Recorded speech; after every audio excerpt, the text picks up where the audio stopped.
Well, hello everyone and Happy New Year! This is episode number 2 of my adventures in Haiti. So today we decided to go and explore the natural heritage of the region, which actually means that I went to the beach and I had a really lovely afternoon. I have to say that the countryside is absolutely fabulous because what you have is the mountains on one side and then the sea on the other. And what makes it also really special to get there is that there are no real car taxis here. You have to get there by motorbike. And as I love being, outside in the big outdoor, it makes it really, really nice actually to have the wind blowing through my hair. But what is actually quite worrying is the amount of plastic bottles and rubbish that you can find on the beach, and actually all along the coast as you drive. It's just there. It really reminds me of some of the beaches in Ghana, and I don't quite know what can be done apart from a kind of big action to clear out the beaches, but the problem is that everyone just puts the rubbish absolutely everywhere because there is no collecting of the rubbish organized at all. So that's one thing that I don't quite see how things are going to change very, very quickly. The one thing that you could hope is that when you go to a hotel that has, or a restaurant that has a private beach, it actually manages to clean it, which was actually not the case in the place where we were. So there is also a lack of, I would say, consciousness when it comes to that, which would in a way surprise me because, well, I would expect people to complain more to the owners, or the owners to be a little bit more aware of what they need to do for their clients. So the kind of people that I can see here traveling are mainly Haitian diaspora, probably coming from the States, and shed loads of NGO workers. Apparently Haiti is the world capital of NGOs, coming from all around the world. So really, really lovely evening. We had langoust, but yet again another kind of really silly thing which makes me think about England, which is that we can't have fresh fish. So all the fish is actually bought, then frozen, and that's what it takes, about an hour to cook some fish. It's because they take it from the freezer, wait until it gets defrosted, and then cook it. So here we are by the sea, can't have fresh fish, which I find rather frustrating, to say the least. So at the beach I had a couple of really interesting encounters. One was with an artisan that was trying to sell some bracelet out of a blue plastic bag.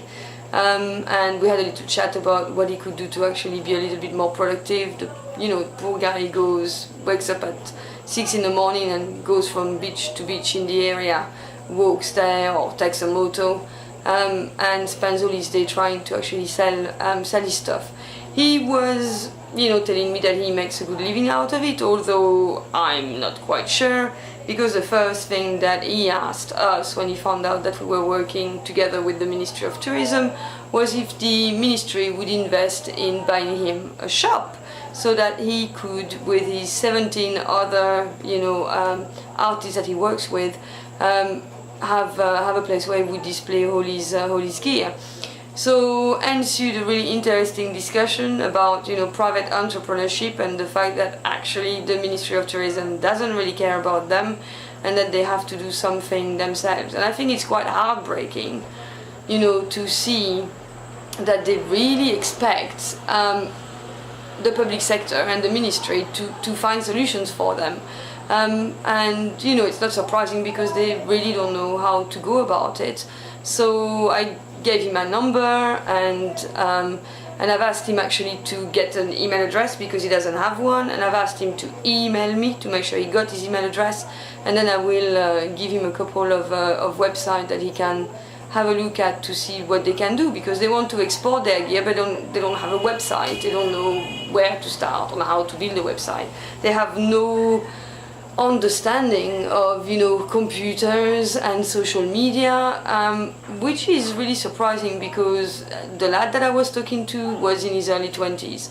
So, you know, I would have understood if it was someone who was really, very older. So that was one of the things. And the other, I would say, for me, more heartbreaking meeting was with a little boy who was just picking up, you know, coquillage, seashell on the beach, which of course is totally environmentally, you know, not the thing to do. But the boy needs to buy food and needs to buy shoes to go to school, and that's what he told me. So he has absolutely no choice, and unless there is something done to actually, you know, cater for these young kids, to enable them to have a proper life, then I don't think that's ever going to stop. And actually this is really interesting. He was telling me that no one buys the seashells that he wants to sell, which in a way I'm not surprised. But the other fascinating thing is that, you know, everywhere I go, and we, you know, the guest house where I am is by the beach, it's either sand or pebbles, but I see very few seashells, very few coquillages, which, you know, so someone maybe out there will explain to me why, but that's quite surprising.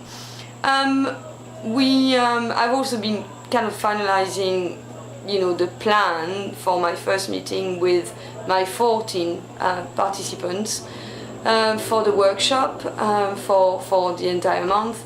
And I've been thinking about all the different things. I've looked at their, you know, the questionnaire that they answered, and many, you know, many of them either speak French or English. One doesn't speak either, which is going to be interesting. He only speaks Creole, so we will see how that goes. But I've got to take in consideration a few things that I have already observed. The fact that punctuality doesn't seem to be, you know, on the agenda. So that's going to be quite interesting to see how we address that issue. I think I'm going to do some kind of contract and code of conduct that they're going to have to write themselves. So we'll discuss that. And the thing that they don't seem to be willing to talk in front of people that they don't know. So for the guides, we'll have to address that issue. We will see. So I'm kind of buzzing with ideas of things to do, and I think I want to develop a night excursion and then a city excursion, and see if we can do a little bit on you know, the earthquake and how it affected the life of people. I don't know if they're ready to speak about it, but it would be very interesting. Okay, so I'm actually speaking here from my bedroom, which is the only room that is lit in the house, because everyone goes to bed at 8:30 or 9 o'clock here, which is kind of crazy for me. And I'm trying to change my clock, and it's also unbelievably noisy. I've never been somewhere that noisy in my life. So I've got the dogs outside barking. One started at 1:28 in the morning last night exactly, and spent the whole night doing it. Even with the earplugs it doesn't work. And apparently we're getting a delivery of chicken and a cockerel next week, so I'm really looking forward to that. I've got a stash of sleeping tablets, but I only have 20 actually, so I really need to make sure that I don't use them all in the first 3 weeks. Okay, so this is it, and I'll speak to you in a couple of days to tell you how things are going. Good night and goodbye everyone.